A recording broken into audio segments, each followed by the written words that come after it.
So we are going to study the topic that is a consumer behavior, and we are going to learn a couple of concepts with which we are going to relate with the economics topic, economics, right?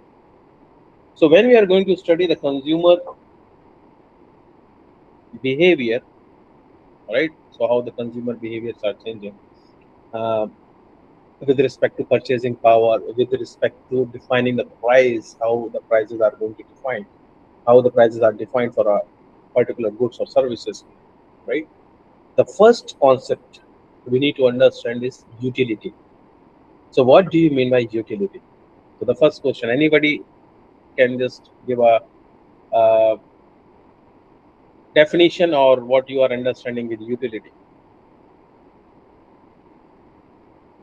Yeah, anyone? So the ability of using a product to its extent, like uh, using something which we bought Now, so so that Okay. it gives happiness sorry, to us. going to do Yeah, yeah. this. Please go ahead. I Utility is like how much a customer value the product, How or much the satisfaction customer of value the the product? how the satisfaction the customer get when he buys the product. Sir, can I say? This is correct. Yeah, please go ahead. So it is actually the amount of satisfaction or happiness a customer get after using a product or service. That's what we call as utility. Okay. Yeah, it is fine. So every one of you are correct. So utility is what? Utility is basically, if you can define it, in economics terms, right? So in economics, we have studied the concept of scarcity. Okay, where we have limited resources, and we are going to allocate the resources in such a way so that we can have a maximum satisfaction. Okay, so in terms of economics, the utility is something when we are consuming anything, right? When you are consuming goods and services. Okay, so what is the satisfaction or benefit you are getting it from there? It's called utility, right?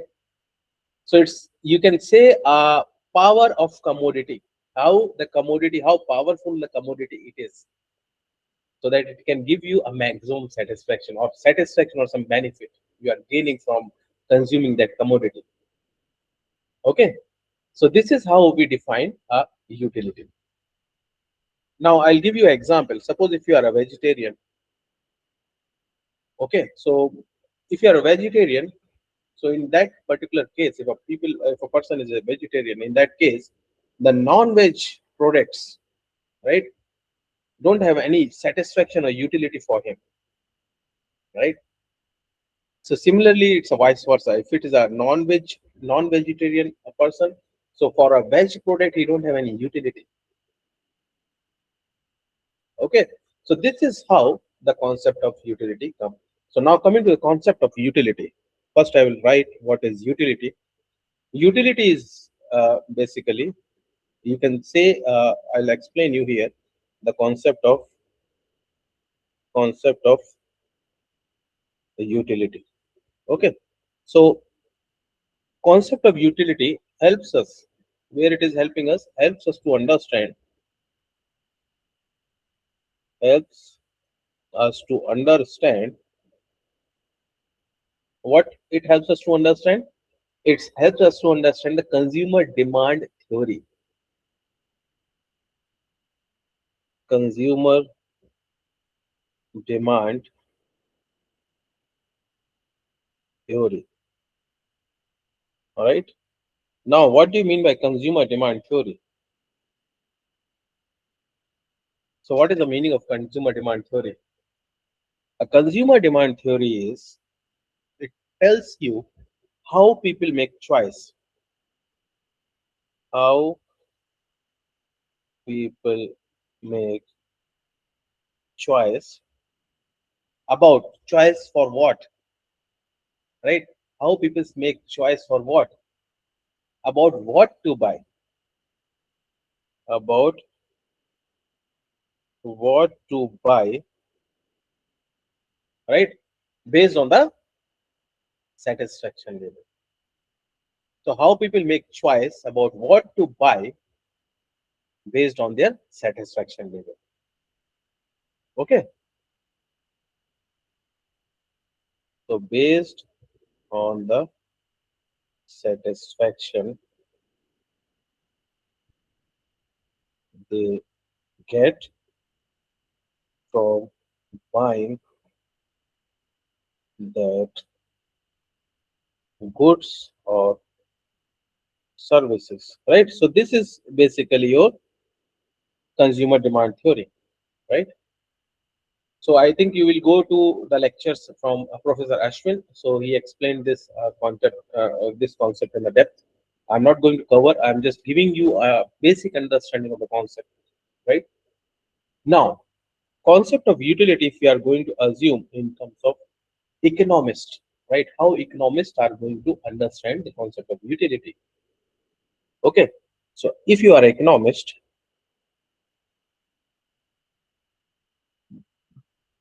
the concept of utility will tell you how and why consumer make choices, right? Why the consumers are going to do a trade-off? What are the choices they have, right? How and why, how and why consumers make choices, right? So this is you are going to learn with the help of concept of utility. Okay. Now coming to the next point. Next point is that the economics divided this in two parts. The concept of utility in two parts. Okay, Priyanshu Sharma. Okay, so concept of utility they are dividing in two parts. Okay, so economists divide this in two parts. The first part is your total utility. The other part is your marginal utility. Okay, so these are the two parts which are divided by the economics. Okay, so these two parts we are considering this as TU and this is at MU. Okay, so these two parts are called the foundation of consumer economics, right? So these are called a foundation of these are called the foundation of consumer economics. Okay, now coming to the definition, we understood that economics divided utility in two parts, uh, the total utility and marginal utility. Okay, so now trying to understand what do you mean by the total utility. Sorry, total utility. So what is the meaning of total utility now? So total utility is that, okay, so if we take an example of economics course, which the module you are trying to learn from this sessions or this basically course. So whatever you are getting or whatever you're learning as a whole in economics from this BDM theory course module, and how much satisfaction you are gaining by reading all the economics concept is your total utility. So total utility is the overall amount of satisfaction. Okay, so this is the overall amount of satisfaction, right? Which you get or which you receive by consuming, overall amount of satisfaction which you gets after Okay, after consuming a specific quantity of goods or services, right? This is called your total utility. I hope it is clear. Now we'll take an example. Okay. Uh, I request everyone who joined here, don't just do a lot of messaging, right? Because it creates a disturbance. So maybe at last I'm going to address your questions, right? So everything is there, all the recordings are there. You need to explore, right? I'm not a one who can just send you a separate email. Okay, I have recorded the video and I'm sharing it with you. It's as a student, it's your responsibility to just go through the channel. Everything is uploaded there. I am just giving updates in discourse as well, because we don't have access to your email IDs, right? So I'm just giving in this course, and we are updating in the portal as well. So you are getting a notification in the portal. So just try to explore the things, right? Because this is a learning process. If you won't be able to explore it, then it is very difficult. Okay. So you need to explore.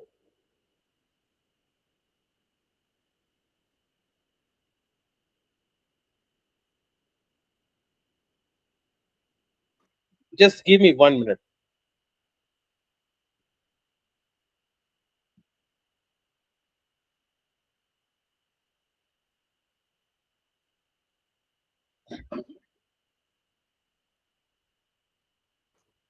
Yeah, okay. So I'm going to give you an example. So in case if you have any doubts, just hold for a minute. This is my suggestion. Because what I'm doing, I'm after covering any concepts, I'm just waiting for a couple of minutes and I'm taking your questions. So just wait for till that, right? So total utility is the overall amount of satisfaction which you get after consuming a specific quantity of goods or services. Okay. Suppose you are taking 3 slices of pizza, or you are consuming 3 apples, or you are consuming 5 mangoes. Okay. So that overall satisfaction you are getting it after consuming 3 pizza slices, or whole pizza, or multiple pizzas, right? That is called your total utility. Okay.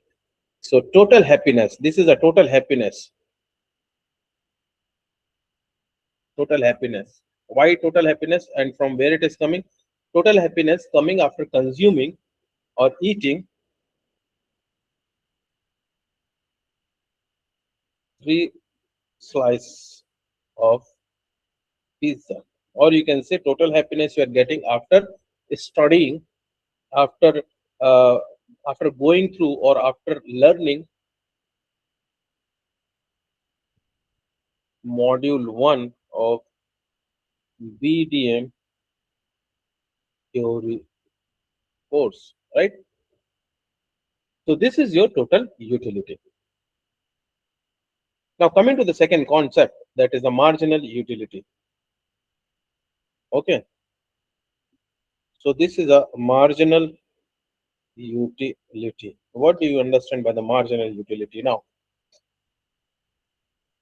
these concepts are very important when we are going to moving ahead. I'm going to explain you how the prices are going to define what is a major economic within 2 pillars. So these are the 2 pillars, foundation pillars of your consumer economics. So which is more important? Okay. So coming to the marginal utility. So marginal utility is what? Suppose you are eating 3 slices of pizza. So the fourth slice of the after the fourth slice of pizza, how much unit change, how much satisfaction you are getting when 1 unit of pizza is added up?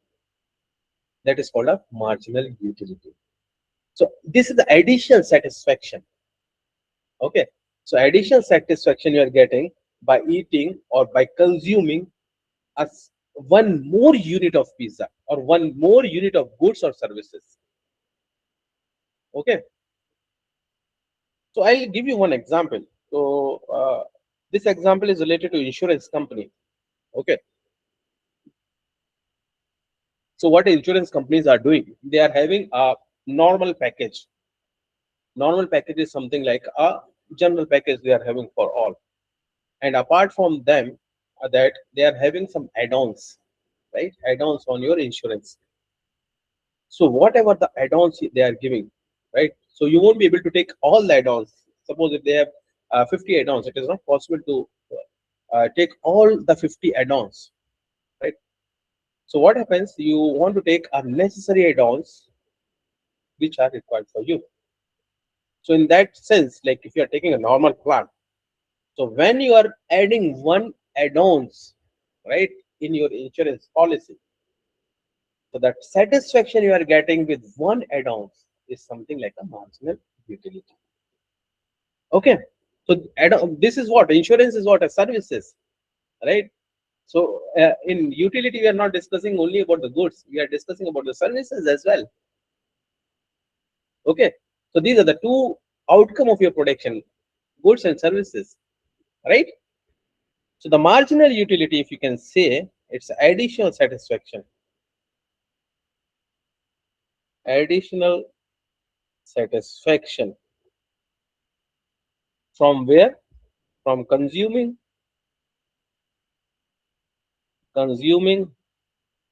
just one more unit of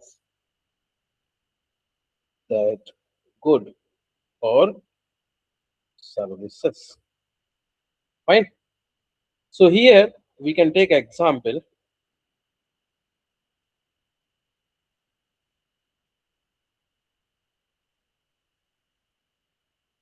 Okay, so here we can take example.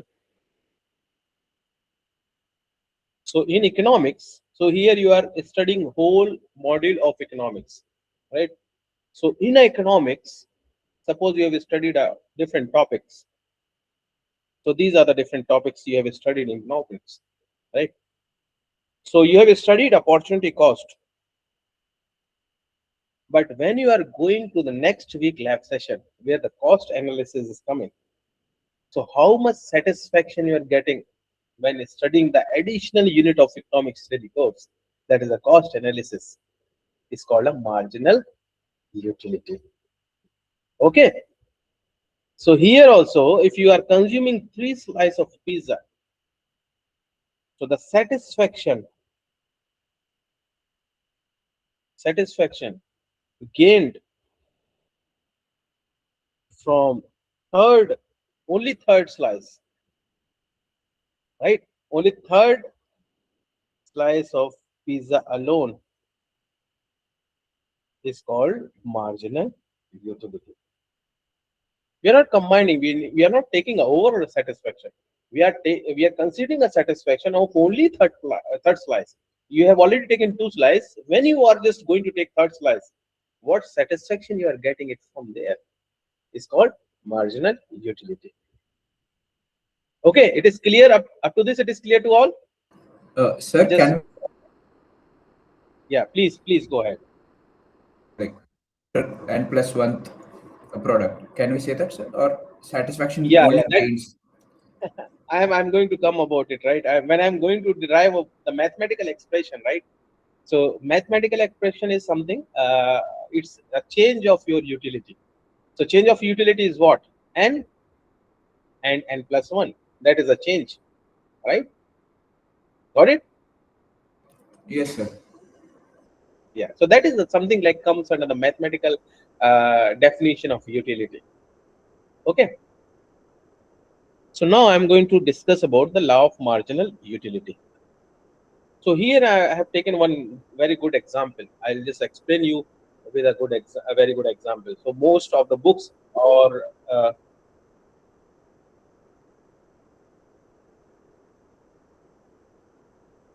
no, your total utility doesn't combine marginal. Total utility is a combination. You can say overall average of your utility. So those both are different things. Okay. So in marginal utility, you are feeling the experience for, like, if you have one chocolate, right? It is tasty. You consume one more. So the satisfaction you are getting for consuming one more is your marginal utility. So here we are discussing alone, third pizza slice alone. You can focus this point.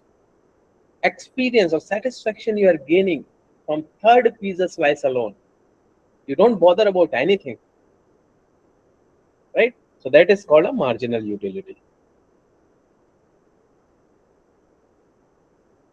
Satisfaction, okay. So satisfaction here is something when you are consuming something, okay, when you are consuming some commodities, okay. So I'll explain you with one example. Desire and satisfaction. What do you mean by desire and satisfaction and demand? But satisfaction is something which will, how you can say, satisfaction is something which give you the settlement. So it's something like when you want to buy something, right? When you want to buy something, if you are having some desires, okay, if you are fulfilling all the desires, then it means you are just satisfied with your needs. You are satisfying with all the desires. Whatever the needs you have, that is fulfilled. Got it? So this is called a satisfaction gain. Yeah, that I'm just so I think Shashank, you are moving ahead. So just give me some time, right? I will explain you about law of diminishing marginal utility, right? So I'm going to. So this is just a concept I'm giving about marginal and your total utility. When I'm going to discuss about the law of that is the next topic I'm going to discuss. I'll explain you what exactly is happening. Okay. So coming to the law of marginal utility. So what law of diminishing marginal utility? We can also say law of diminishing marginal utility. We can also call that as DMU. Some call LDMU also, law of diminishing marginal utility. Right. So what we are going to study in this law. So this law explains the experience of an ordinary customers or consumers. If I'm ordinary consumer, so when I'm going to purchase something, so what exactly the experience I am gaining? Okay, so this is covered in law of diminishing marginal utility. Okay, so let's understand it. So if a consumer take more units of consumption, okay, so if I'm hungry, I go to a shop, I eat something, right? I eat 1 unit of a product. I ordered 1 unit of product. I feel more like I'm not satisfied with the food, and I thought like I'm more hungry. So I take one more unit of that particular food. So similarly, after a certain period of time, what happened? A pivot point come where you are satisfied and you are filled with the needs, whatever you have, that hungriness you have, you are filled with the food now, right? So what happened? We are increasing the consumption. When we are increasing the consumption of utility, or we are increasing the consumption of food or goods or services, the utility decreases, right? Your satisfaction is going to decrease. Okay. So if you have seen a TV series named Panchayat, how many of you have watched the TV series named Panchayat? Great. So in Panchayat, what is happening? When Damaji is coming, right? So in her wife's home, so they are bringing a lot of goods in front of him to eat, right? So he was eating, and a lot of people are pushing, okay, eat this and eat this. After a certain period of time, his pivot point come, and he'll say, no, I don't want to eat. Why you are forcing me? So that is a point. That point is called a pivot point where your utility started decreasing. So after then, either you will just go from that place, right, or your health will started deteriorating. Okay, so this is what the law of diminishing marginal utility is suggesting, it's giving. So when consumption is increasing, consumption of a goods is increasing, your utility is decreasing, right? So this is explained with the help of law of diminishing marginal utility. But there are certain assumptions as well. When we are studying the law of diminishing marginal utility, there are multiple assumptions we need to follow, right? So the first assumption is, I think you got the concept, right? What is the meaning of law of diminishing marginal utility? It is clear to you all? Yes, sir. Great. Great. Yes, sir. I'll give you examples. I don't want to use the same example of pizza, mango, or something, right? Right. So that's why I'm holding it as of now. I'll complete the assumptions and then I'll just start with a case study where I can explain you how the diminishing marginal utility is affecting. Okay. Then you are going to realize, okay, sir, this is a real case scenario we have already witnessed. So what are the assumptions you have? The first point is that the number of units are standard, right? So it is not something like first time you're consuming uh, you can say 200 grams, the other time you are consuming 500 grams, the other next time you're consuming 1 kg. It is not like that. The units, number of units are standard, and it is not variable. Whatever the amounts you're consuming, it should be same, right? So number of units are standard. The second assumption is that the products are identical in nature. It's not something like first you have ordered a pizza, you can say a farmhouse pizza. The next time you have ordered a tandoori paneer pizza, it is not like that. You should order same quantity or same nature of the food, right? Identical nature. So it should be identical in nature. The goods or services should be identical in nature.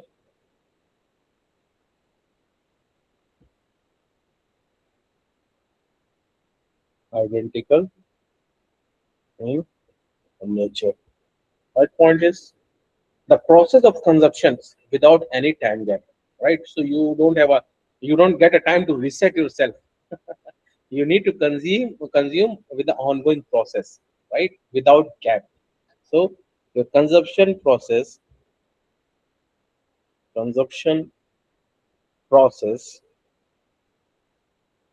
is without any gap.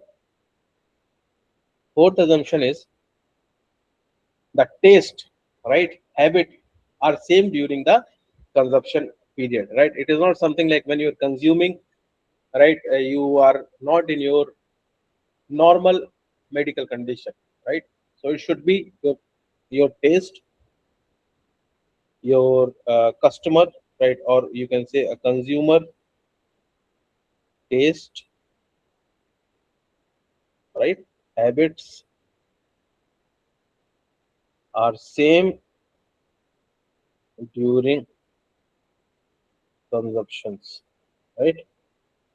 Fifth point is the income level should be constant in nature. It should not be something like if you're comparing or you are having a goods and services, consumption of goods and services, the income level fluctuate, right? You should have a same income level.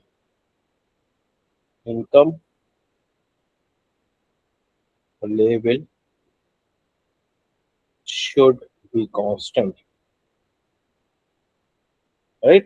Sixth assumption is price of the commodity should be constant. It should not something like a price is changing. If a price will change, the demand will fluctuate, right? So the price will be same. This is income level. Income level and price of commodity should be constant, right? What is the seventh assumption? Utility measurable in nature, right? So that is not an important point.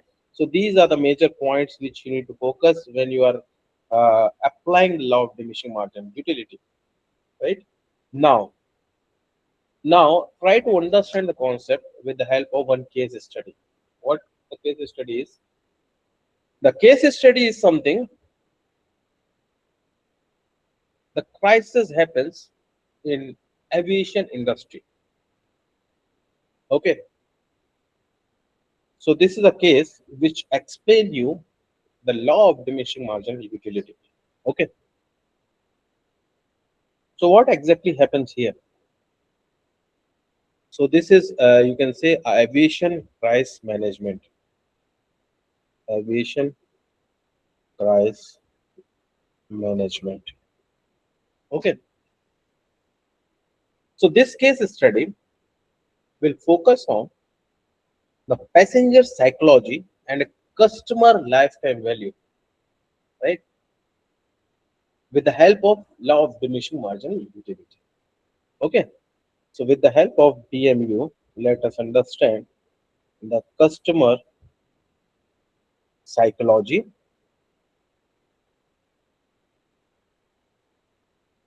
psychology and customer customer a lifetime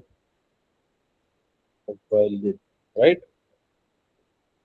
So let us understand this case, what exactly happened. So the scenario is that I think many of you are aware of the crisis happened of Indigo Airlines. I think it is in December last year, where a lot of issues happens, right? So I'm taking a similar case, hypothetical case, where your uh, flight was something. It is economy flight, and you are going to depart from Chennai. Depart from Chennai, right? So what happened? There was some glitch in the softwares, right? Because of that, a lot of flights were cancelled. Okay.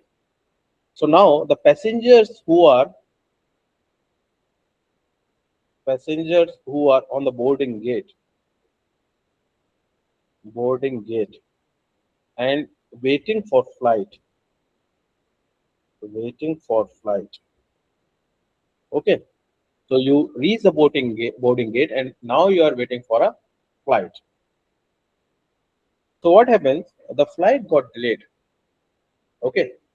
So initially, you got some announcement. So what happens? There was a delay in flight for 2 hours. Right. Initially, for 2 hours, they have increased. Okay. So what happened initially? As a flight, they apologize and they can give you some compensation in terms of food. They gave you some food items to eat. Okay, as a compensation. So your flight delayed for 2 hours. So this is the first case. Okay, case one. So for doing the compensation of this case, the airline gave you some goods which you are going to consume, right? Suppose they have given you some food items to eat. Since you were in an airport and you were hungry, right? You thought like, okay, this is fine. What happens? Your marginal utility, right? So when you are hungry, they have given you food for a unit food consumption. You are getting some satisfaction, right? So the output is what? Your marginal utility or passenger goodwill. Passenger will think, okay, fine. So the flight is delayed. They have compensated us with the help of some resources in terms of food. That is fine. Okay. So I'm going to plot this. So this is your you can say a passenger goodwill, and this is your meter. So initially it is 0, 0. When you reach the boarding gates, and it is so you will get little bit annoyed after 2 hour delay. they have given the food, then you silently sit for a time. So this is 2 hours delay. Okay. So here, what exactly your marginal utility? Marginal utility was very high because you are hungry a lot. Like if you have kids and you have a family, right? So marginal utility, your expectation was very high. You are thinking they can deliver something so that immediately you can fulfill your need or you can get a satisfaction. So when they offer you the food items, your total utility, mood, your mental satisfaction was stabilized, and you are positive.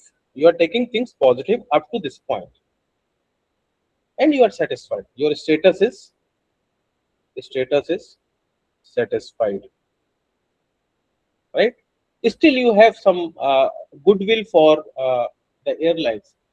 You will say to your friend, okay, my flight was delayed, and they have compensated us with the help of some food. Now, again, the next case come. What happens? The flight was again delayed for next 2 hours, right? So total delay was nearly 4 hours, right? Your whole flight duration of delay was 4 hours. So case two, your total delay is 4 hours. Okay. So what exactly happening here? When it is delaying 4 hours, again the support team comes and they offer you some coffee and cookies. Coffee and cookies. Coffee and you can say snacks. But already you are filled with a lot of things which you had 2 hours before. Okay. So here what exactly is happening? Your marginal utility was high. Marginal utility was high. Right. Now you don't want to eat something. If you don't, if they are giving you additional unit and you don't want, you are filled with food, right? You have a tension now, right? You are mentally not stable and having a lot of tension and headache because it is delayed by 4 hours. So your marginal utility in this condition is moderate or low, right? Your marginal utility, you see, it is decreasing now because you don't want to consume more food. Either you want to go with a, or you want a flight to be there and you can just travel and reach your destination, or they should offer some compensation which gives you more utility or which gives you more satisfaction.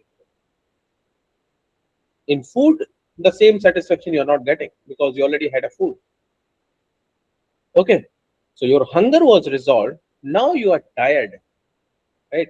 Sitting long for a 4 hours. Now you are tired, and it's a panic situation. A lot of people are there. It's a chaos situation. So you need to take a rest for a couple of times, right? So your need at that time is not a food. It's basically if they can provide you some accommodation or some place where you can just sit for a time or just sleep for a time or take a rest for a time, right? That might be useful. So now what happens if you are going to see the same plot? So up to this you have a goodwill. Now your goodwill is reduced because your marginal utility is low, and you're not, your total utility is also in terms of a goodwill. You are thinking like, okay, it's flight, right?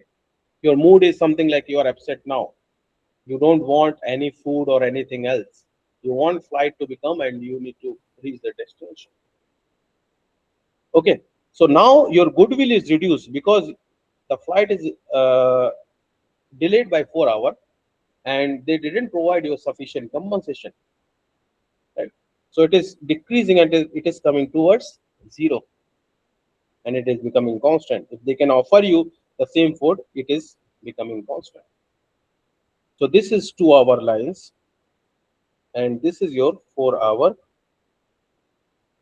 Okay. Now coming to the third case. Now again they have extended or delayed the flight for 3 hours. So total delay is now 7 hours. Okay. So in next case 3, the total delay is 7 hours now. 7 hours. So now the person, or you can say a staff from airlines, come and he say, okay, we can, since the flight is delayed for 7 hours, the airlines will compensate uh, all the you can say customers with a coupon of nearly 1,000 rupees to book your next flight. Now the customers are on different mindset. Right, they are already angry and you are coming to give them a voucher which they can use in future to get a discount of 1,000 rupees, right? If you not speak to them and let them hold for some time, it is fine, but now you are provoking them with the useless offers. Okay, now your marginal utility becomes zero. You don't want any offer. You will say, hey, when the flight is coming, just please tell me. If it is not coming, don't extend it for 2 hours. Just let me know if it is coming or not. I don't want anything, any compensation from your company as well. Right? So you don't care. So your total utility is what happening? It's dropping now. Total utility is what? It's dropping. So your total utility is what? Your mood or your mental state at that particular point. So this is a critical sign. If they will not compensate the customers with a sufficient, or with basically you can say a sufficient amount of compensation they'll give to the customer, then it's a critical situation. It is very difficult to hold a customers on a boarding gate, right? So here you can see the marginal utility decrease, or passengers goodwill is becoming negative in nature. They are calling them their friend and saying like, don't use this flight services throughout your life. They are worst, providing a worst service, right? So your goodwill, or the goodwill of the company, is getting down. It is becoming negative after a certain period of time, right? Now you're seeing a diminishing marginal utility. How it is coming? Initially they have given you some food. Because of that, your marginal utility is somewhat satisfied, and then it is becoming constant, and then they give you offer which you are not looking for. In that condition, you don't want to avail that offer. Your marginal utility is coming down, and right. Now coming to the next point. So this is a point of hostile, we can say, in business, right? Now again, after 7 hours, they have delayed the flight to 10 hours. And again they come for apology. Customer told, we don't want your apology, right? Okay, so this is a critical point after. So this is a pivot point. So this one, case 3, was a pivot point. After pivot point was what happens? The negativity increases a lot, and the customers are becoming very arrogant, right? Your marginal utility is becoming negative because the customers are too much tired, right? If you are giving them a water bottle, they feel insulting. They are sitting basically on the airport boarding gate for 10 hours, and you are giving them a water bottle which they don't want, because they are full with food and these things and other things, coffee and these things. They don't want it. They want something which gives them a more satisfaction. Okay, so this is basically the psychological harm. So here in this case study, we are going to cover two particular topics. First is your diminishing margin utility and customer psychology. So now you are seeing how the customer psychology is going to change. Okay, and customer lifetime value. I'm coming to the customer lifetime value as well. So now you are seeing how the utility is going to diminish or is going to change or it is going to fall with respect to further delays. Suppose if this pivotal point, okay, so case 4, I'm explaining case 4 and then coming to the next thing. Case 4 is 10 hours total delay, 10 hours total delay, right?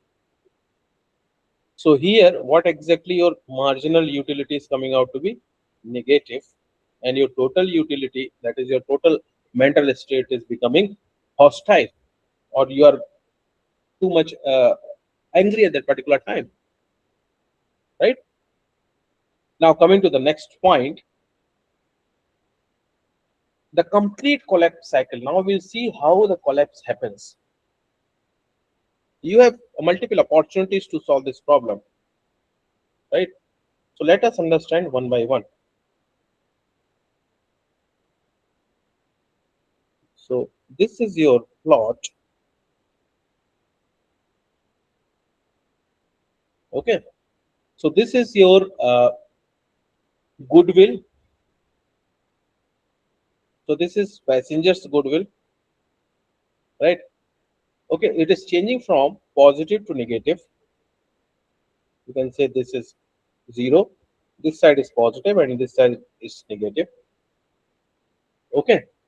And what happens? So initially you are providing a utility here, right? The first case when it got delayed, you provided some utility here, and this utility, case 1 solved the physical needs, or you can say hungriness or food requirement of the customer, right? Solve the physical need. Okay. Now when you're coming here, it is the goodwill is becoming lesser and lesser. If you can go for 2 hours, 4 hours, then 7 hours, and then 10 hours, right? So from here to here, the passenger goodwill started decreasing. It stays for some time and then it decreases, right? And what happened next? Again, it is started decreasing because the uh, utility or goods you are providing, it's not sufficient to compensate at that particular time. It's not satisfying the customer uh, need, right? So it is decreasing again. And after a certain period of time, you can say 7 hours. After 7 hours, what happens? It become negative. So this point, right, is called a pivot point, where you have a zero utility, right? And then your negative utility point come where? So this is your negative utility. Okay, so this is creating a psychological harm. Okay, so this is our delay. So 2, 4, 6, 8, or you can say 10 here, right? So this is a zone. This zone we usually call as a destruction zone. Okay, where the uh, company is losing their values. So this is a zone of value destruction, right? Where the company started losing its values. Okay. So now what exactly the outcome from this is? There is a system failure, totally collapse of the system. At the initial phase, your hunger need is fulfilled 100%. And after then, you have provided a wrong resources or wrong compensation to the customers. Because of that, what is happening? You are losing your customers' lifetime, right? So if there is no monopoly in the market, you lose the customer for a lifetime. So the pivot point is the point where you can convert your customers with a good deals. You can say, hey, it is we are very sorry for that, right? But to compensate you, or to because of diminishing marginal utility, right? We are giving you we are refunding 50% of your money, or we are providing a hotel till then the delay is there. So 4 hours you can just go to the hotel and just take some rest. So might be the case you are not reaching this to this particular zone of destruction at a particular time. Okay, so you need to take a call, right? So now the last point I'm going to cover is when. So what is the point from where destruction start? It's basically when delay is greater than 3 to 4 hours. Then you have two paths. The first path you opted, which destroys your customer values, customer loyalty values. You have provided the snacks, right? So this is a failed path. And the second path is you can give them a better deals. So this is an optimal path where you can give them a better deals, right? Suppose this is a pivot point where you can give them a hotel. So if you are giving them a hotel, they preserve the customers. So here you can say a uh, customer lifetime value CLV is destroyed, and here you can preserve the CLV, preserve CLV. Okay, so you need to take care of this particular thing. So here you are understanding uh, the psychology of a customer and how the company has to react in this particular situation. You understand with the help of concept that is law of diminishing marginal utility, right? So I hope you all understand how the utility is changing with respect to change in hours, delay hours, and what is the point where the diminishing marginal utility pivot point is very important, where you need to consider it more, where you need to find, okay, this is the point, critical point in diminishing marginal utility, where you need to make a decisions, a strong decisions to attract your lifetime customers. You don't want to lose your lifetime customers, because in B2B, the customers are very important. The number of customers are very less. Whereas in B2C, it is fine. You have a huge number of customers, but even though you need to follow this particular thing. Okay. I hope it is clear to you all. Yes, sir. Yes. Everybody followed this case study. It was interesting. Yes, sir. Yes, sir. Okay, great. So this I thought I'll just give you. I get this case study idea from Professor Ashwin, because last time when he went to France, when he was traveling to France, so his flight was delayed to nearly 6 hours, and he shared me the document where they have clearly mentioned if the flight is delayed after 3 hours, they are going to refund the half of the ticket amount, right? So he was very happy because the flight was delayed and he was getting a reimbursement from the company. So that is the pivot point where you need to take a decision to make a happy customers, right? Okay. So law of diminishing marginal utility is covered. Now I'm going to explain the mathematical relationships for your marginal utility. Okay. So mathematical relationship,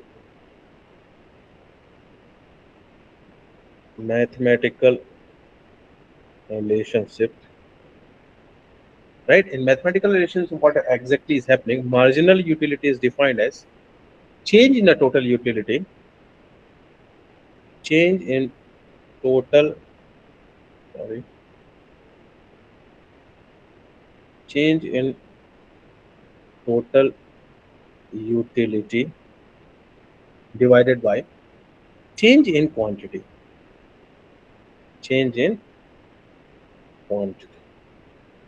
So mu is equals to delta T U minus delta Q. Here the concept of Tn and Tn plus 1 is coming. Right?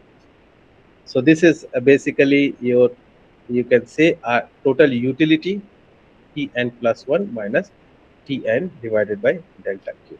Right? So this is what some I think someone was discussing about. Yes, sir. I was discussing. Right?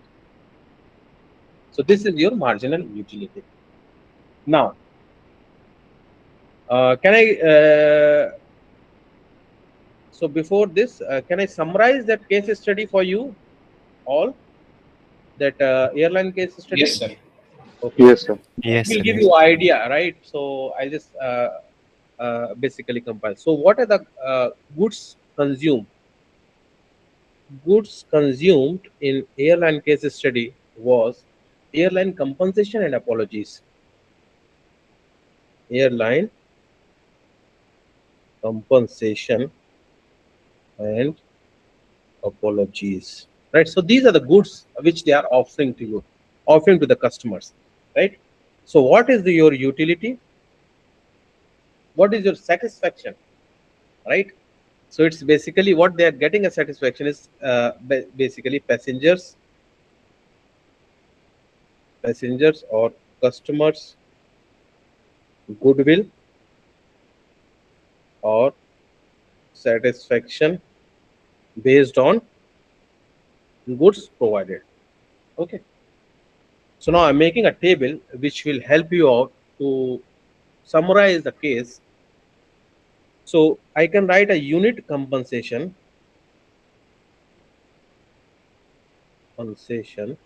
right? So this is your unit compensation.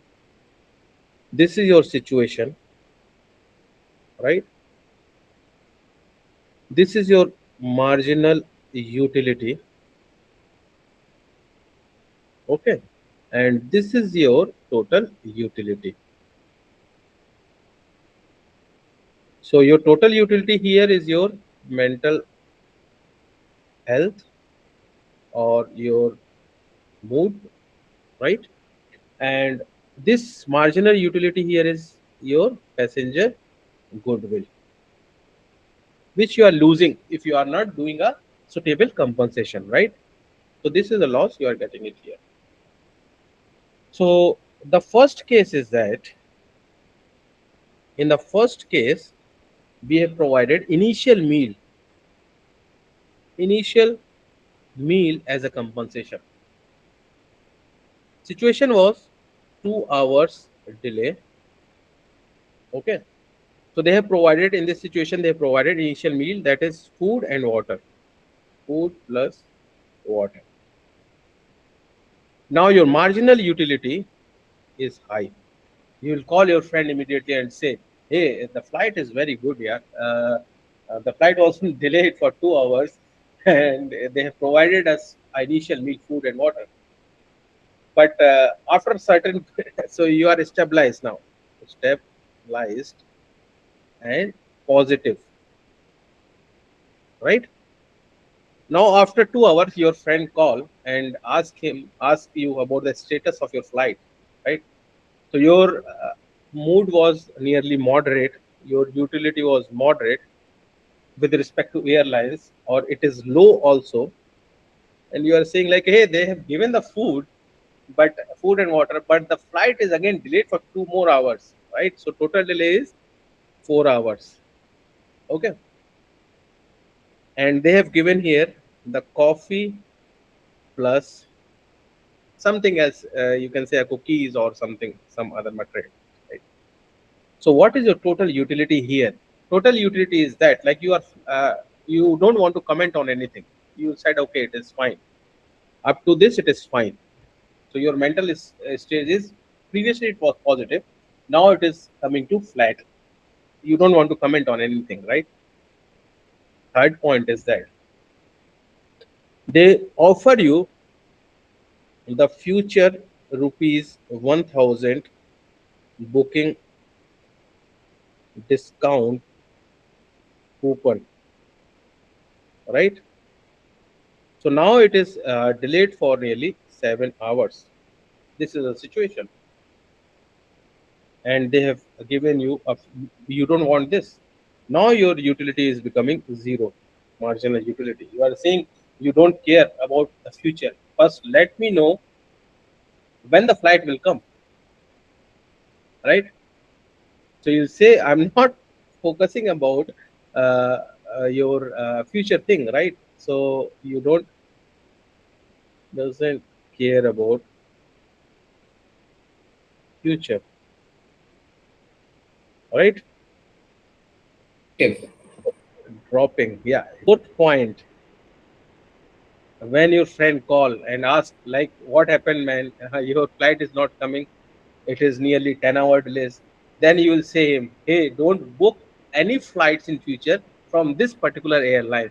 The worst service they are providing, right? So now your total utility is changed to negative. Your marginal utility is also negative and total utility is also hostile, and you are on a destruction phase, right? So now, okay, so your marginal utility is becoming negative because at this particular time, if they'll say you, okay, we will offer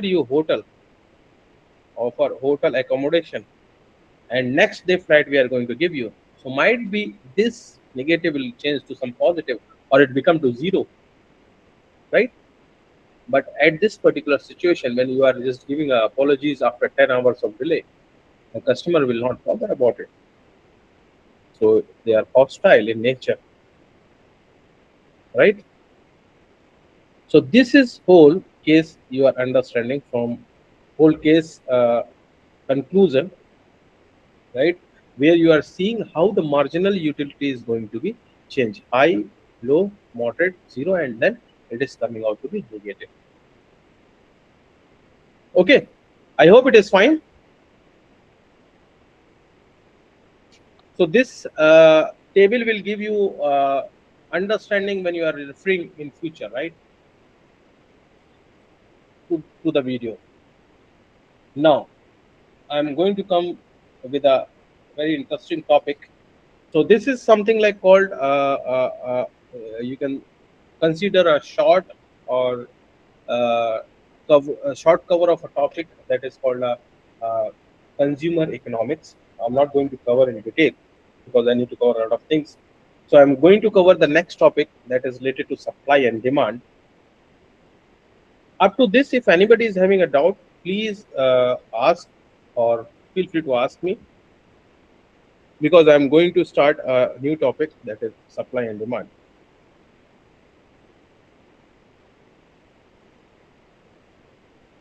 Anyone? Any doubt? Can I go ahead then? Supply and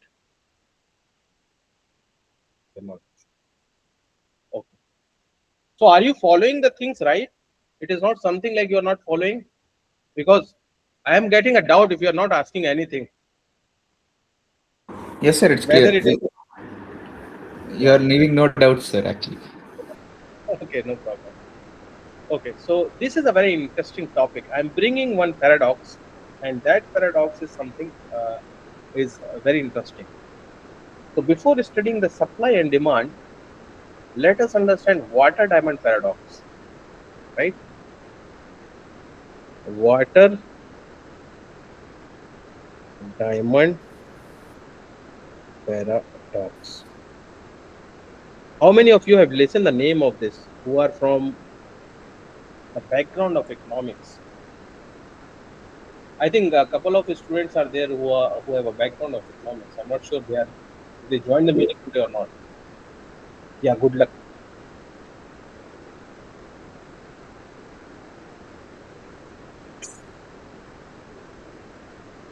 Okay, you raise hand. Yeah, please go ahead. I was just saying that the background income. Sorry, I didn't get you. You just say who has background in economy. That I just raised my hand to say that you have a background in Oh, okay. economy. Oh, you have a background of economics, right? So did you come across this water diamond paradox?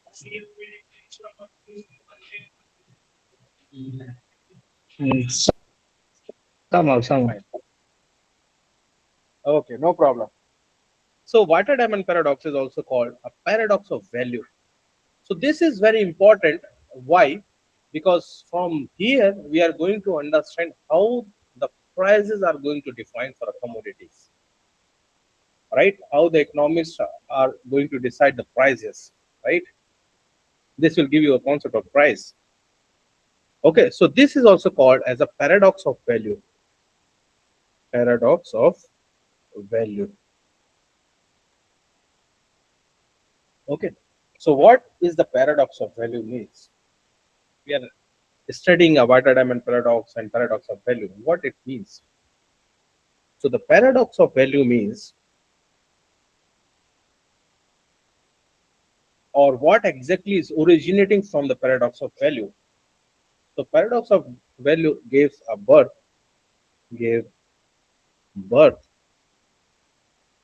to what? To modern pricing theory. To modern pricing theory. How the prices are defined. Okay. So the price is now, with the help of paradox of value, the prices are basically driven. So this paradox defines the price. Price is what? It is prices basically you can say are driven by the marginal utility and scarcity, right? Price are defined or derived by the marginal utility. So the paradox, this paradox suggests when you are going to decide a price, so the price is driven by the marginal utility and scarcity. Okay,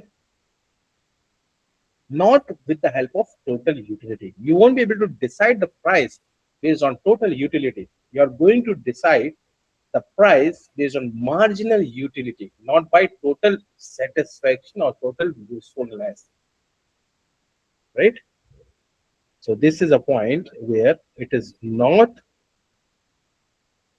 by total utility. It is driven by marginal utility and scarcity. So this is what the paradox of value suggests. So in a classical economics, this is very interesting. In a classical economics, the economics thinks this is a failed logic, water diamond paradox. Okay, so classical economics,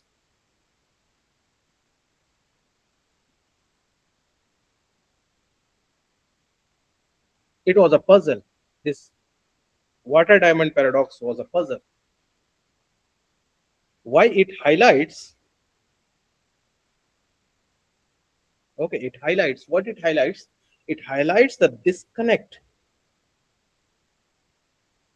between the used value and exchange value for goods. Because one side we are covering water and other side we are covering a diamond. Both have a different values. So there is no connection between the values or exchange in values, right? We can't exchange diamond with the water as per the classical economics, right? So there is a disconnect between, right, the use value and exchange value of goods. Okay. Now, the first question arises here: why we are using water? Okay. So why water? why we are using a water. Okay. So water is a essential, you can say, essential commodity or essential. It's basically a need of your survival, right? Water is essential for survival, essential for survival, and it is cheaper as well. But when we compare this with diamond,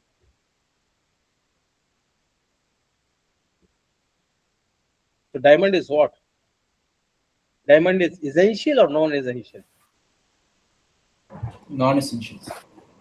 It's a non-essential. I think somebody was laughing a lot. So he needs some diamond for him,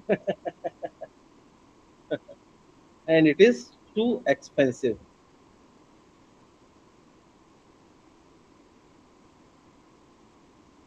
There is no emoji for, I think, a diamond. Otherwise, I would have given it to him. Okay. Now, coming to the modern economics, right? Before the development of the modern economics times, theories, right? Classical theories, it was looking like a funny logic. Okay. So the economists resolved. So they think like this is a very important concept which we can use for deciding the prices or deciding the value of the commodities. Okay. So what they did, they understand this particular topic with the help of total utility and marginal utility. Okay. They thought, okay, let's decide the pricing based on total utility and marginal utility, which we already discussed about. Let's see how the pricing are going to define from these two fundamental, or you can say foundation of your consumer economics. Okay.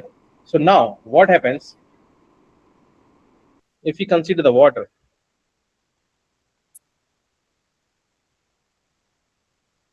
So they have divided this in two parts. First, they are seeing what is the different specifications of the water as per the economics.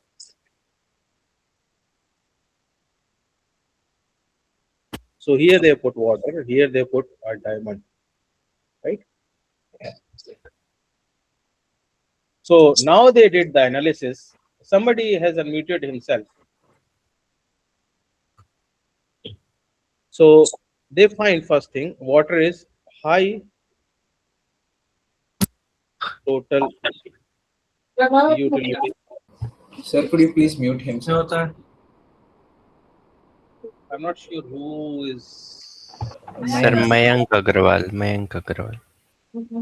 Sorry, sir. Mayank, please mute yourself. Sorry, sir. No problem at all. Okay, so water has a high total utility, but in other terms we can say a marginal utility. So it has a low marginal utility. Okay, so this is the first point. Now try to understand what it means. What do you mean by high total utility of a water? So water is necessary for life. Okay.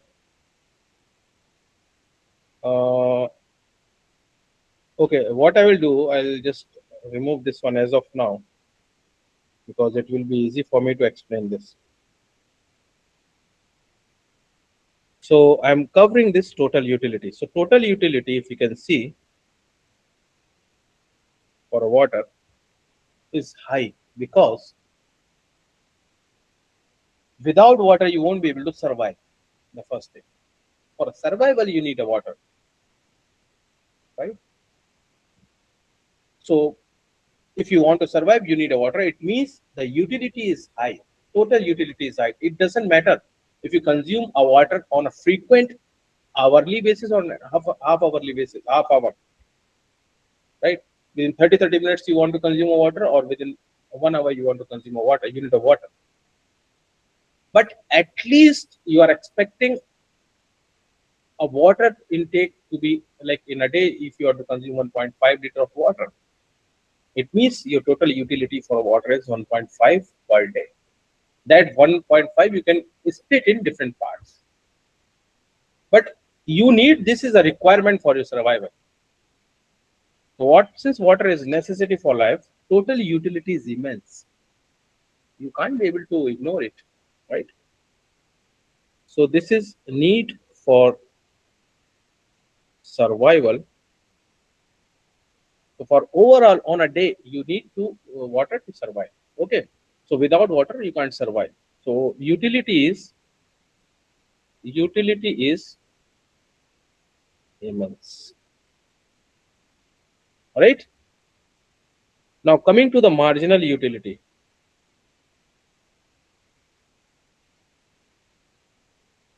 What you are going to understand with the Can marginal I utility? start with? Sorry.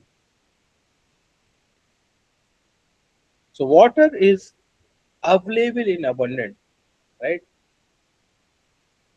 There are a lot of resources for the water. You can get water at free of cost as well. So water is in abundant,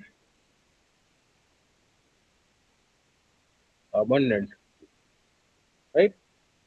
Or you can say it is easily available,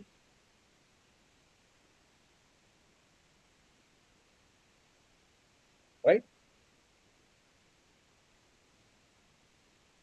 Okay. So if it is easily available, then consuming, suppose if you want to consume an extra unit of water, you can easily get the water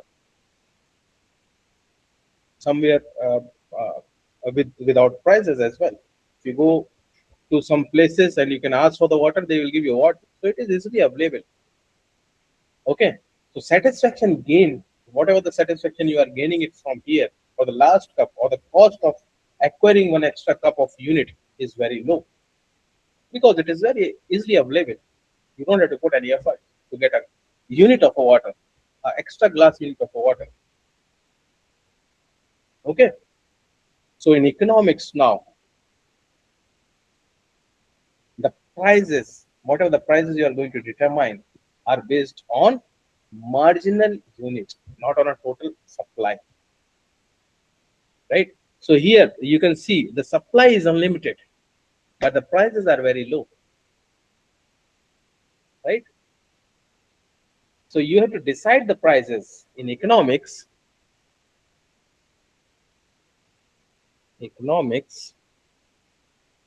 Right? The prices. So based on this concept of a water, right? In economics, we understood that price determinations, okay, however we are going to determine the price, are based on marginal utility, not on total supply.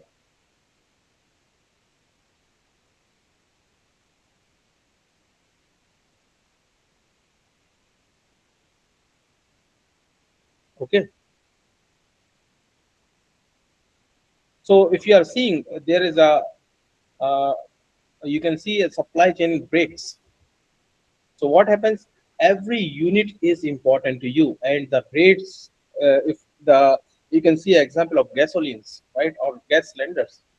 The gas cylinders unit price are increasing, were increased, right? Okay. So the price determining on the basis of marginal utility. If you want additional unit of a cylinder, you need to pay more. If you want one cylinder, that is fine. You can take a one cylinder at the same price. But if you want additional unit of a cylinder, you need to pay more. Right? So the price determination are happening because of the marginal utility, not on a total supply. The first thing. Now coming to the diamond. I hope this is clear. Huh? This is very important concept. Yes, sir. Now coming to the diamond. So diamond, we are saying the total utility of a diamond. What is the total utility? Any guess? It's low or high? high, sir. Why it is high? Uh, like if we buy diamonds, we'll have It to is a pay it is a something. need for survival. No, sir. Then so total I utility is feel less. the satisfaction is high when we buy a diamond, but it has the Satisfaction is same high when you are marginal doing extra utility. unit. Sorry, sir. When you are consuming extra unit of a diamond, then satisfaction is high. Okay. So in case if you are considering about total utility means those who don't have a diamond, it is fine for them, right? Overall, it's fine. They are satisfied. But if you have one diamond, then you will try, if you have a money, so you will try to buy one more diamond, right? If you have a BMW car and you have a resources and you have purchasing power, so what you will do, you will try to buy an advanced version of a car, BMW, new model, right? Similarly for an iPhone, if you have iPhone 14, right, new iPhone launch, so what you are going to do, you are going to somehow sell your previous iPhone to get a new iPhone. So the marginal utility here you are seeing, when the upgraded version are coming, you are just anyhow you are going in a line and just trying to consume that unit with you, right? Understood. So So here, low utility and to- high marginal utility. Can we say that? correct. So, correct. Total utility is less, but your marginal utility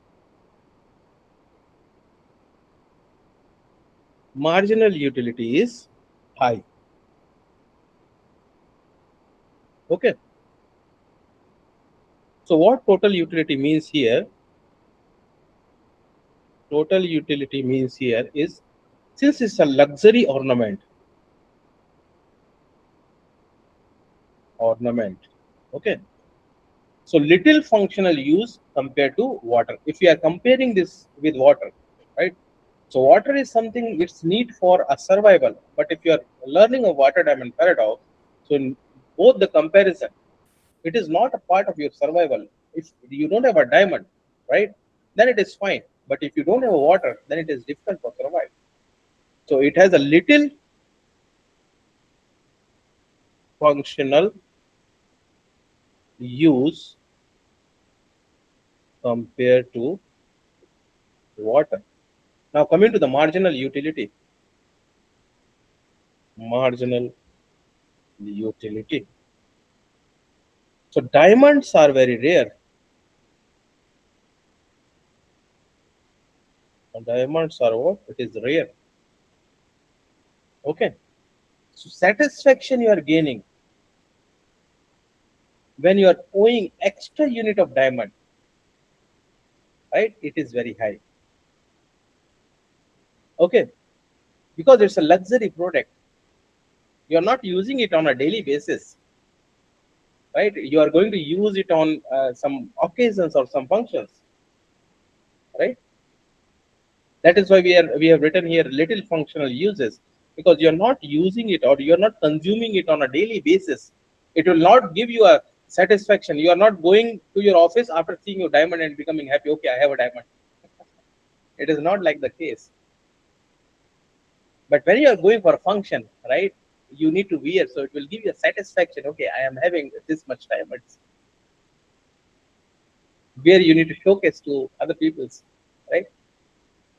So this that will increase your marginal utility. I hope it is fine. Yes, sir. Yes, sir.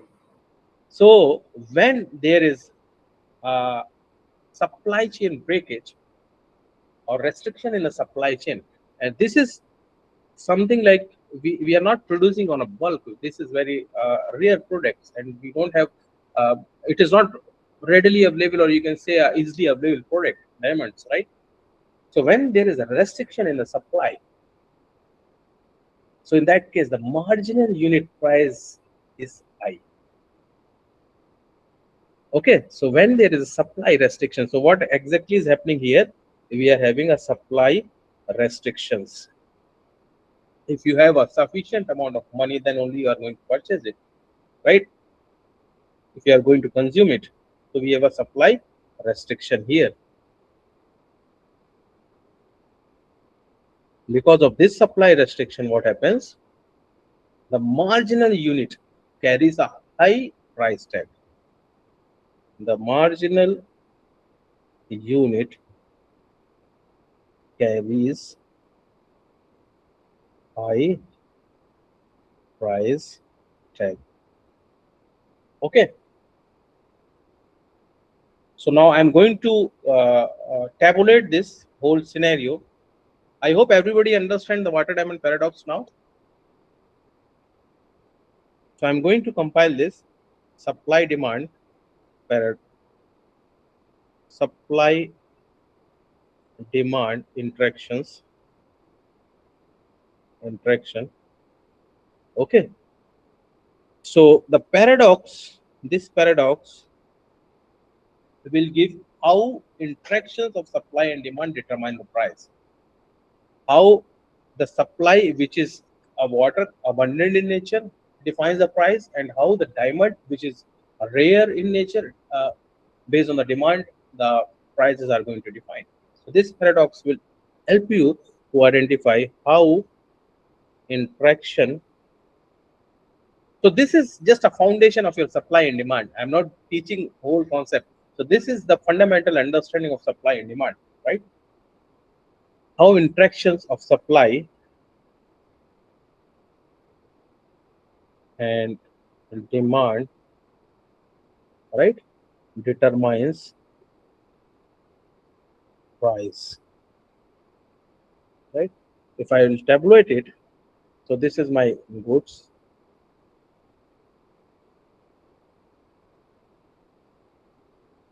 Okay. Here we have a supply,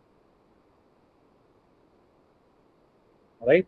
Here we have a marginal demand. Okay. Here we have a price. So we have two goods here, that is water and diamond. Okay. So these are the two goods we have, water and diamond. Okay. So what is the supply? Water supply. It's high or low? Hi, sir. Hi, sir. Water supply is very high, right? What about the diamond? Low, sir. Very low. Very low. What about the marginal demand? It's high. Low, sir. Marginal demand of water is low, right? Due to why? Due to available, due to you can say due to Easy available. abundant or easily available. Easily available, right? And what about the diamond? Hi, sir. It's High. High due to less Scarcity, available or scarce. right? Now coming to the price. What should be the price for water? Low, sir. For water, low, diamond high. Low, sir. Water price low. Why? Because the marginal, I already discussed, the price are defined with the help of your marginal utility. So the marginal utility is low, the prices are low. Marginal utility is high, the prices are high. Okay. So this will give you the paradox, water diamond paradox material. Okay. Now, what are the key points you are understanding from this paradox? What are the Sir, key findings? I have a question, sir. Yeah, please. Sir, if supply of diamond increases like very high, the marginal utility decreases, but the total utility increases because it is not necessary for our life. Correct. So what happens, sir? The So we are total not utility. discussing about. So if the price, that is what I told. The price, your prices are defining based on your marginal demand itself, right? For your case, whatever you are telling, if you can take artificial diamonds that are coming in very lesser prices, Yes, sir. but what happened? The price, it's very less. You are getting that zero. I think what is the name? I'm forgetting. That is something like a diamond, cheap diamond. You can say Zirconium, I think zirconium or zircon, some stone is coming, which is looking like a diamond. That is coming at 250 rupees, right? So what happened here? Why it is coming? Because it is available, easily available. The marginal demand is low, because of that price is also low. Okay, Okay, sir. Thank got it? Yes, sir. Fine. So now, so total utility, if you can see, why you are using a total utility. Total utility is used to calculate your mathematical equation, you can say. So total utility is basically used to calculate the marginal utility. Okay, it's a change in your total utility, right? But if you want to go for pricing analysis, or if you want to decide a price, or if you want to do what should be the more useful or more luxurious product, and want to decide a price tag, then you have to calculate the marginal utility. You have to consider the marginal utility only. You don't have to consider total utility. Total utility, you can say it's the average satisfaction you are getting. Okay, got it? Yes, sir. If a lot of questions will come, I will be happy. Maybe one thing happen, I'm not able to answer all the questions, but I'll try to answer. So I will be happy, because it's a learning process and it's a subjective. It's very subjective. You can say a subject where I can also learn from your experience, right? So what are the key takeaways from this water diamond paradox? Key takeaways. Okay. So the first key takeaway is the price, whatever the price are reflecting in your, you can say, when you are going to purchase, there is a price tag, right? So what exactly your prices are reflected, right? How the prices are decided. So price price reflect your marginal utility, not total.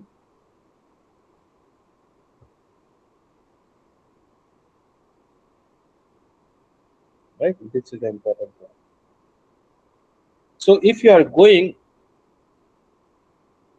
to buy some commodity, right? So the price of good, market price of goods is determined, right? Is not determined because of humanitarian point of view, right? So since water is very necessary, if we not drink the water, our survival is zero. So as a humanitarian point of view, we are not deciding a price, even though it is very important for our survival, right? So market price of the goods not depend on your humanitarian importance, right? Then your market price of goods depend on or determined by, you can say determined by the satisfaction and usefulness. The satisfaction and usefulness, right? Of very next unit available. Next unit available. Okay. So I'll give you an example. That is called a marginal utility. I'll give you an example, right? I have so my daughter is there, right? So what exactly I observed from just going through this concept, now the idea come in my mind. I bought a lot of things for her, right? So I bought you can say mango candies, right? Strawberry candies and apricot candies. Okay. So what she liked the most is mango candies. So these per unit mango candy, when I'm giving one candy to her, she's asking for other candy. So it means the marginal utility is very high. Every unit of consumption will give a satisfaction, extra satisfaction to her. But on the other hand, if I'm giving 1 unit of apricot, right, she is not liking apricot. She is not asking for the other unit of apricot. It means it don't have any values. It is not giving any satisfaction. So if the market price, even the market price of apricot is too high, right? But it is not useful for me. It is not giving a satisfaction for my daughter. I'll not buy it, right? So the prices are not depending upon basically your importance of humanity importance or dislikes. It depends upon your satisfaction and usefulness of any of extra unit you are consuming. Okay, I hope it is fine. This example I was thinking, and I thought like, okay, this might be the good example to let you understand. Okay, so just try to relate this example with your real life applications as well, right? So real life, you can connect these example with your real life scenarios. Okay, now, so this is what exactly the first key findings or what you are understanding from this here. Since now we are going to the second point, so nobody asked me this particular question. Okay, so let me try to clear it from my end. Since water is available in abundant, right? So the next glass of water worth nothing. Next glass of water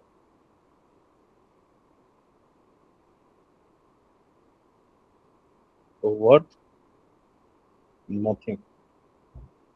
Okay. Whereas in case of diamond, since it is rare available, okay, so the next unit of you can say a next unit of consumption, right, or next unit you are going to buy will work as a fortune, right? Now coming to the very important point, right? So these values are not concrete, these are subjective in nature. This is something like a paradox which has given you, okay, this might be the path,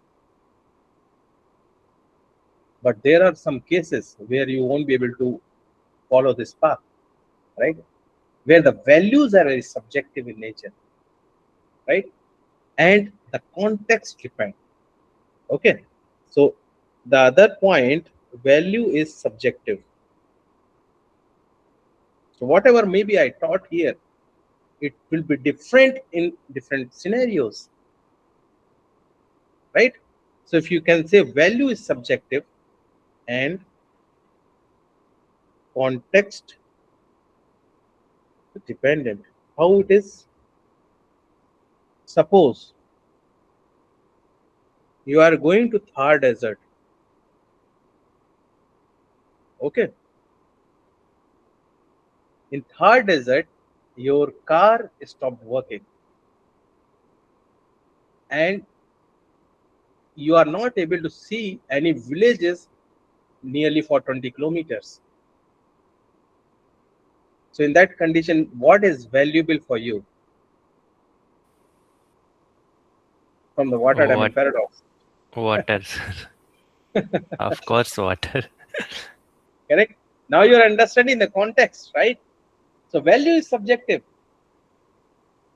So if you can take countries where you don't have abundance of water, like you can say a Middle East, they are extracting water from, they are having a big power plant, water plants where they are taking water from, you can say the sea, and they are removing the salt from the water, right? Desalination they are doing, and they are supplying that water for drinking. So it is very costly in that condition. Whereas you can see a fuel very cheap, right? So it depends upon the value of subjects and the context where you are going to discuss this particular topic. Then Thar desert, right? The value of, if you have a multiple diamonds, right? If you have 3 to 4 diamonds, which value nearly a crore rupees a single diamond in Chennai. But if you are there in the Thar desert and thirsty, right? So that 1 crore diamond value less than a glass of water. Okay. So here the marginal utility of water is sky root. You can say very high, very high. Okay. So depends. The value depends upon the subject. Now coming to the third point. Third point is that scarcity or engine value, right? Okay, so without scarcity, even the life-saving, you can say, goods or natural resources. I'm using a term natural resources has zero values, right? You can take an example of air, right? So the concept of scarcity. So this is an engine of value. Okay. So without scarcity, the natural goods or natural resources or goods don't have any values. You can take example of air. Air is freely available, but since it is freely available, nobody is caring about it. And it is one of the, you can say, a necessary part of your life, right? But on the other hand, if the air quality index increase a lot, like in previously happened in Delhi, so what people are buying a machine to create a to get a fresh air. So in that case, they are understanding the value. So this is coming into the value of subjectiveness, where value is subjective. Okay, fine. I hope it is clear. Yes, sir. I'll write for your reference without scarcity. Without scarcity, even a life-saving goods commands zero value, like air. Okay, fine. So this paradox proves what exactly this paradox is proving now. So what is the outcome of your paradox? Yeah, anyone can just unmute yourself and do let me know what is the outcome of your paradox.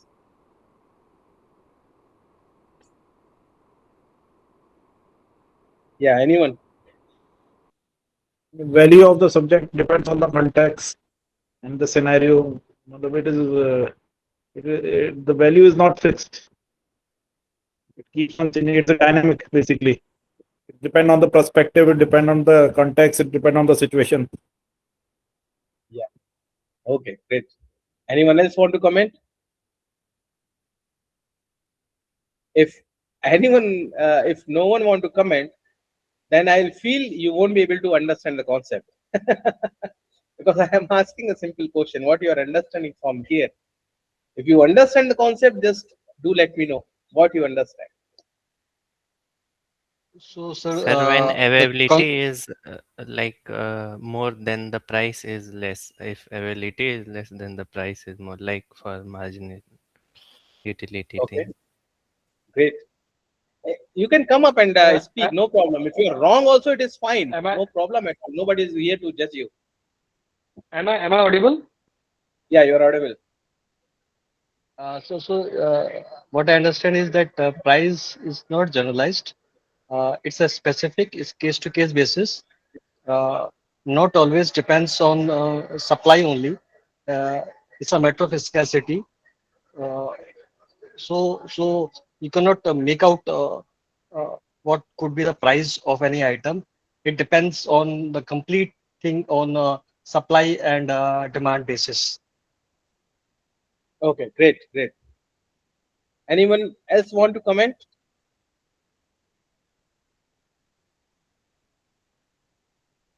Okay. So with this paradox proves what it proves. It proves that humans are giving or assigning monetary values, right, which are required to them, which they can use, which are required to trade off, right? Otherwise, whatever the freely available, even it is unnecessary for your life, they are not valuing it, like air, water, right? So human beings only assign a monetary value to things that requires a trade-off to acquire, where they are going to do a trade-off, right? If they buy a diamond, right? So if they are stuck in the Thar desert, if they are wearing a diamond, they have opportunity. They can do a trade-off with respect to diamond and water. But if they only have a water, they won't be able to trade off that much. They can store up a huge truck of you can say water, and they are going from Chennai, traveling from Chennai, right? So it don't have much trade of value. So the monetary things are they are assigning human. So this is something like a human psychology, right? Where human, okay, where human being only assign a value, or you can say a monetary value to things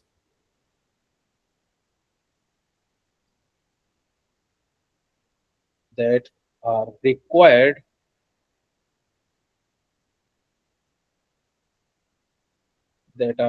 to trade off, right? So this is what we are going to we learn from this paradox. So everything's they have a different perspectives. I think some of you come up and explain me that points are also valid a lot. So it's subjective. This is what I'm thinking about. Maybe you have a different perspective, right? So now I think you understand how the prices are going to prices are defined. It is based on the marginal cost, marginal utility, not based on the total utility. Right? It's based on your. You can say here. You can see here. It is based on your satisfaction and usefulness, which is very important. Right? Satisfaction and usefulness. Right? It is not decided based on a humanitarian point of view. Okay. So these are the cases. Now I'm going to, I think up to this it is clear. I'll just start a topic of demand and supply now. Small things I'll just discuss about introduction part, and then in the next session I'm going to move ahead with a detailed concepts of demand and supply, where we can see one case. Okay, one case of 5G network and 5G phones, where I'll explain you how demands are coming in this particular scenario, right? And then we can wind up the course by tomorrow.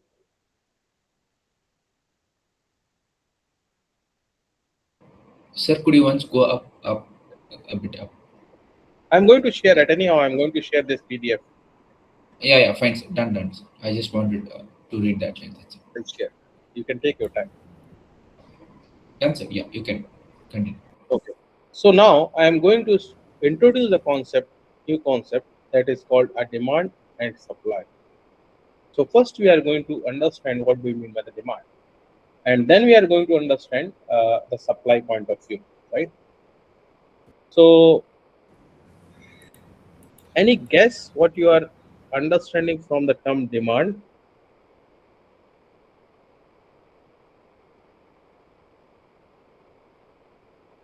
Yeah. So I'm going to touch upon the demand. So this is introduction to demand. Okay.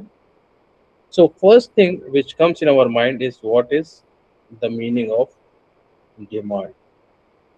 Anyone? Asking something from Basic Okay. asking needs. something for companies or anyone, like it's demand Okay. for. Fine. Anyone else want to comment on this? When the buyer has the purchasing power to buy something and also a desire to buy something. Okay. Anyone else? So demand is when a buyer have the Utility. ability to buy something. Great. Good answer. Demand is the utility of the product for a person. Okay. Anyone else want to comment? So desire and ability to buy something. Yes. So yeah. So we can say demand is what? Demand is, it is a relationship, right? It's a relationship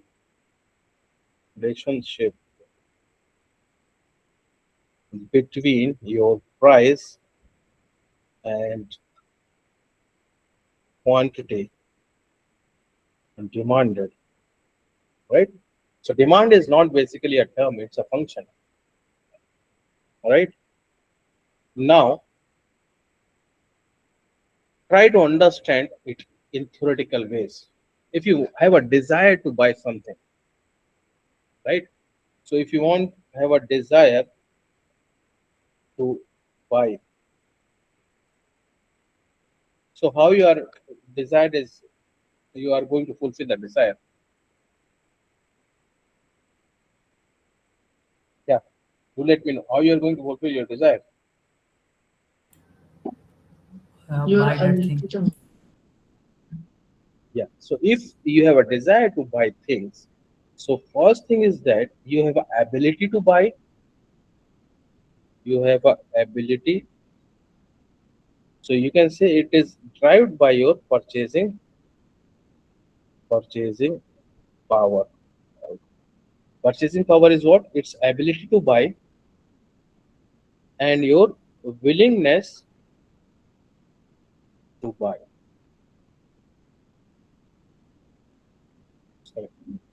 Right? So this is what exactly the demands means, right? So demand is, you can say it's a relationship between your price and quantity. In theoretical terms, we can explain that desire to buy. If you have a desire to buy, right? So there is ability to buy and willingness to buy. Suppose you want to buy a car. You want to buy car. Okay. So if you want to buy a car, right? So if the person is don't have too much income, right? If he don't have too much income, he is below the poverty line. It is below poverty line, right? So he has a desire to buy a car, right? So what if you want to buy a car? What he is having? He has a desire to buy a car. He has a desire, but he don't have ability to pay. He is willing to buy, but he don't have a ability to pay. Ability to pay. So this point is missing here. But we can say a person who is a rich man or millionaires, right? So he has a desire, and this desire is backed by ability to pay. Ability to pay, right? So he can just fulfill his desire, right? So here you can say his desire is backed by purchasing power. He has a purchasing power. Okay, so this guy has a purchasing power. Okay, so what are the, I hope you understand what do you mean by the demand now. Just give a thumbs up. Great.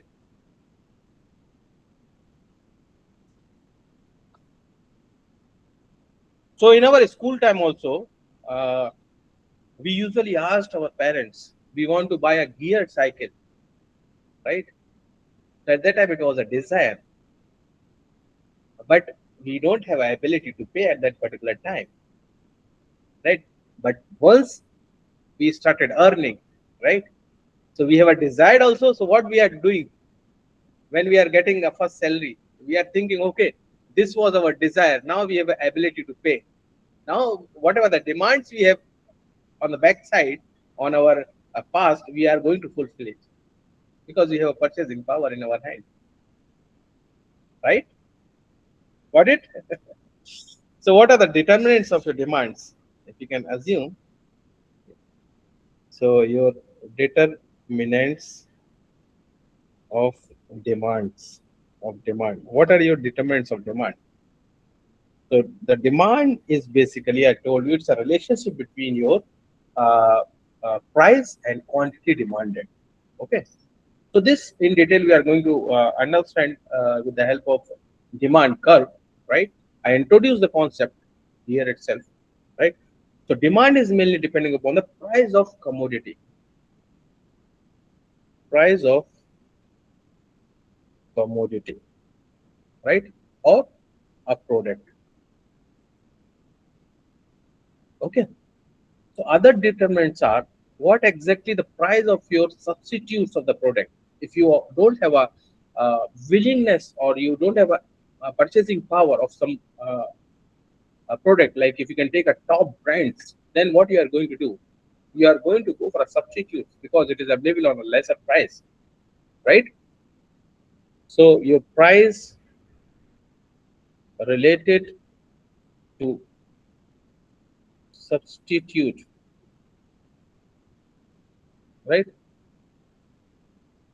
If you are going to buy a piece, right?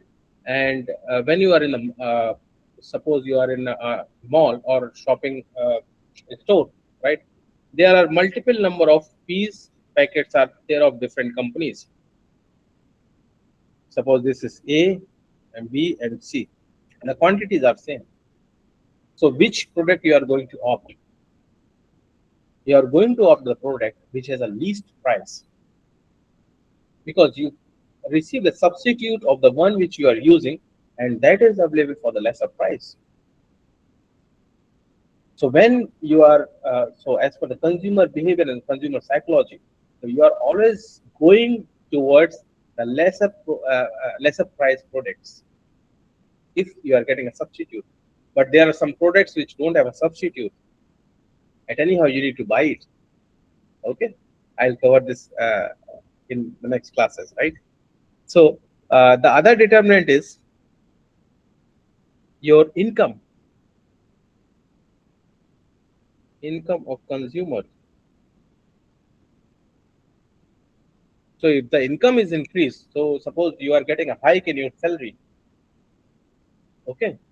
If you're getting a hike in your salary, you have a lot of checklist which you made in the past. You need to fulfill this particular demands. When your salary increases, right, then you are going to buy a more quantity of a product, right? Suppose previously you are consuming blueberry when it came in the Indian market, it was too costly.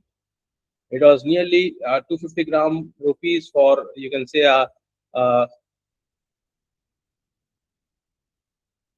sorry.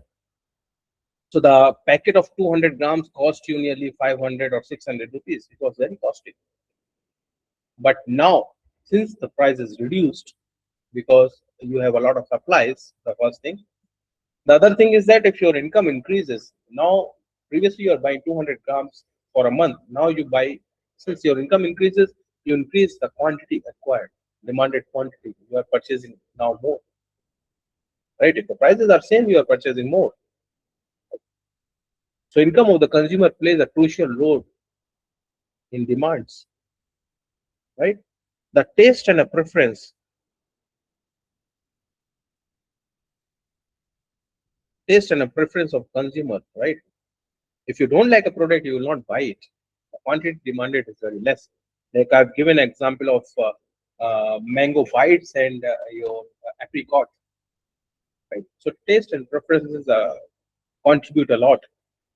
And the other is a wealth of consumer. Wealth of consumer.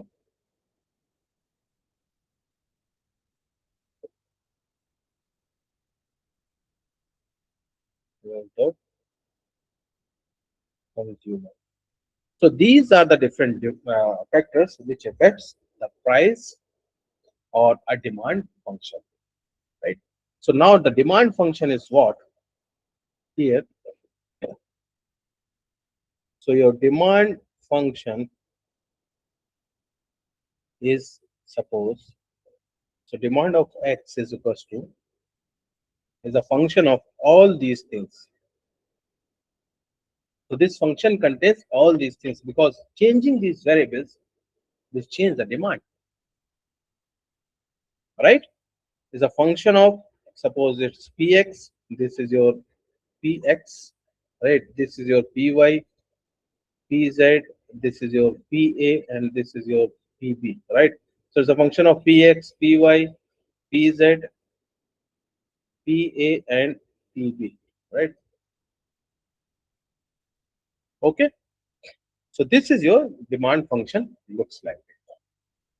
Okay, with this I'm closing the topic for today, and I'm going to continue with the demand supply in the next session, right? And going to wind up the session or module of economics. I hope up to this it is clear to you all. Yes, sir. I hope the session was Yes, interesting. sir. So thank you. Yes, sir. You didn't get bored after the session. Definitely not, sir. Thank you. Great, great, great. So I hope you are finding interest in the economics, because I do understand that this is not your core subject, but now you are understanding how this is important in terms of, if you are learning a data science, how it is important, right? How the opportunity cost and these cost concepts are coming. Okay, finally you understand the utility. Great. Maitri. So Maitri studied economics during her school days as well, right? She has given a detailed feedback where she has written, "Sir, I studied in schools in my school days also." Great, great. So any doubt till now anybody is having, just do let me know.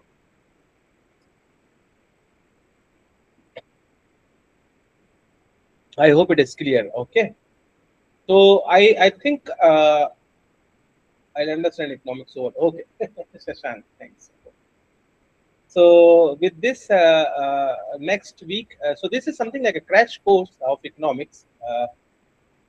May I ask something about the project? If it is relevant to theory as well, then you can go ahead to ask, because there are a couple of people, they will not understand something, right?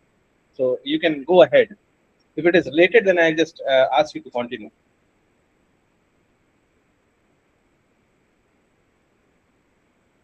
Okay, maybe you can go ahead so that the audience will know about the project as well.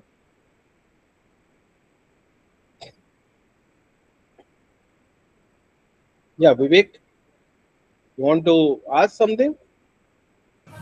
Yeah, yes, sir. Yes.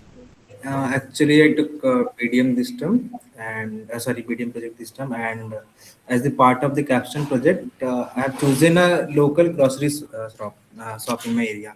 So, like in my initial visit, I found that So this I got maybe we can discuss in Sunday session. So okay, keep sir. this in Sunday session. So this, Okay. those who want to do a project in the next term, so these concepts are very important. Why these are important? Because when you are going to the business owner, right? Then if you don't have understanding of your cost, right? What are the different type of cost? If you are just explaining the different type of cost and how it might affect his business, right? Then he will try to address your issues He'll try to entertain you because he'll think you have a technical knowledge, right? Okay. Otherwise, he'll say, okay, I don't have any problems. You can go ahead. So these are very important. Just brush up these things and just go and interact with the business owner. Okay. I hope so. These are the topics which are pretty different because in these sessions, recorded sessions, we didn't cover a topic in details. So maybe you are getting a difference between the sessions which are recorded and within the live session, right? So I hope you are feeling the difference. It is more lively and interactive, sir. That is monotonous. Yeah, so that are something like a short introduction only, and here you are getting all the details, right? All the details about economics. Right. Okay. Fine, fine. So with this, I'm going to wind up the session for today, and we'll meet tomorrow. Fine. See you all tomorrow. Okay, thank you, sir. Okay, Thank great, you, sir. great. Have a good night. Thank you. Thank you, sir.